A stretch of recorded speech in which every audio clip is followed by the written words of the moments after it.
کائنات کے سب سے بڑے وارٹیکس پوائنٹ کے اوپر آپ کا خانہ کعبہ ہے جس کو آپ عبادت کرتے ہیں. عبادت اس گھر کی نہیں ہے، عبادت خانہ کعبے کی عمارت کی نہیں ہے، عبادت اس انرجی کی ہے جو اللہ نے اس عمارت میں اتاری ہے. تو کائنات کا سب سے بڑا وارٹیکس پوائنٹ. تو کبھی یہ سمجھیے گا مولا کائنات امام علی علیہ الصلوۃ والسلام کا ظہور اس خانہ کعبے کے اندر کیوں ہوا؟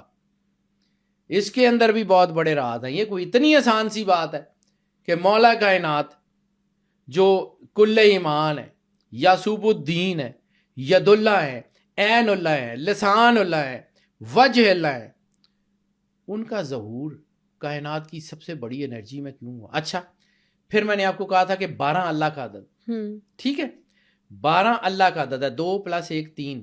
مولا کائنات کی والدہ پاک بی بی فاطمہ بنت اسد سلام اللہ علیہا خانہ کعبے سے کتنے دن کے بعد باہر آئیں؟ 3 دن. مولا علی نے آنکھیں کتنے دن بعد کھولیں؟ 3 دن. کبھی یہ سوچئے گا کہ یہ ساری یہ پریسیجنز، یہ نمبرز، یہ کیلکولیشن، یہ ایسے ہی بلا وجہ یہ کو انسیڈنس ہے؟ کوئی نہ کوئی تو راز ہوگا. یہ کائنات کے سب سے بڑے راز ہیں. یہ گنبد میں، پیرامڈز میں، خانہ کعبے کے اسکوائر میں، خانہ کعبے کے حتیم میں، یہ زمزم کے کنویں میں. اللہ ایسے ہی کہتا ہے کہ ان صفا والمروہ من شعائر اللہ، کہ صفا اور مروہ اللہ کے شاعر ہیں. وہ 7 چکر 7 تخلیق کا عدد ہے. یہ صرف بی بی ہاجرہ کی تخلیق جو نہیں تھی، یہ اللہ کروا رہا تھا. اچھا ایک اور چیز، میں معجزے کی بات کرتا ہوں. تو معجزہ اللہ کی مرضی کا نام ہے نا، بے شک. ٹھیک ہے. عیسیٰ علیہ السلام کا ظہور جو ہے وہ دنیا میں، جب عیسیٰ علیہ السلام دنیا میں آئے ہیں، کون سی ڈیٹ ہے؟ 25 دسمبر، ٹھیک ہے. 25 دسمبر سردی کا ٹائم ہے نا، ایسے ہی ہے. قرآن پاک میں سورہ مریم میں آیت ہے، جب بی بی مریم نے حضرت عیسیٰ علیہ السلام کی پیدائش ہوئی تو آپ نے کمزوری محسوس کی، تو اللہ نے انہیں کہا کہ وہ سامنے کھجور کا درخت ہے، اس کو ہلاؤ، تازہ اور پکی ہوئی کھجوریں گریں گی، اور یہاں جہاں تم کھڑی ہو یہاں زمین پہ پیر مارو، یہاں سے تازے اور میٹھے پانی کا چشمہ نکلے گا، کھاؤ پیو اور اللہ کا شکر ادا کرو.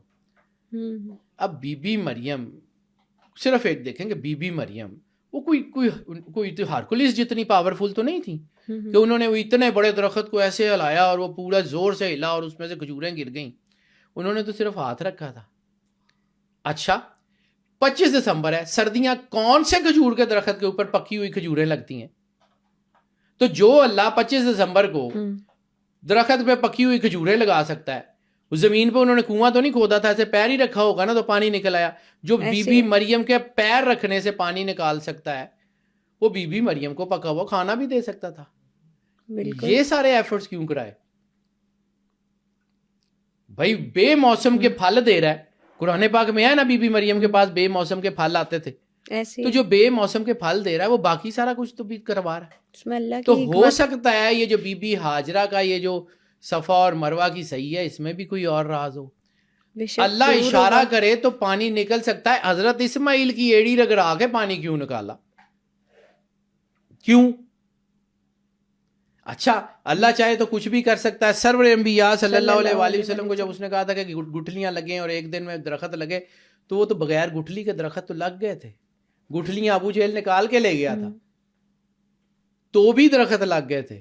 تو جو اللہ یہ سارا کچھ کرنے پہ قادر ہے تو پھر یہ ایفرٹس کیوں کرا رہا ہے؟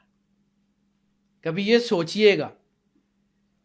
یہ جو پیرامڈز ہیں، یہ جو گنبد ہیں، یہ شاید ان ایفرٹس کا نام ہو. انرجی تو اللہ نے دینی ہے، وہ تو کہیں بھی دے سکتا ہے، وہ کسی بھی حال میں دے سکتا ہے، وہ کسی کو بھی دے سکتا ہے. تو یہ سارے کام کیوں کرا رہا ہے؟ اس کے پیچھے کوئی نہ کوئی ایسی چیز ہے جو اللہ سائنس کو فوڈ فار تھاٹ دے رہا ہے کہ آنے والے وقت کے لوگ اس کو سوچیں گے، سمجھیں گے. کیوں قرآن پاک میں بار بار اللہ کہہ رہا ہے کہ کوئی ہے جو سوچے سمجھے؟ ہم نے اس قرآن کو پڑھنے کے لیے آسان کر دیا، کوئی ہے جو سوچے سمجھے. یعنی 137-38 مرتبہ اللہ نے صرف سوچنے سمجھنے کا ذکر کیا قرآن پاک میں. لِآیاتِ اُولِی الْأَلْبَاب، عقل والوں کے لیے نشانی ہے. یہ پڑھے لکھوں کے دین ہے. یہ ان لوگوں کے لیے ہے جن کی آنکھیں کھلی ہیں. یہ ان لوگوں کے لیے تھوڑی ہے جنہوں نے کھ نظر نہیں آندا.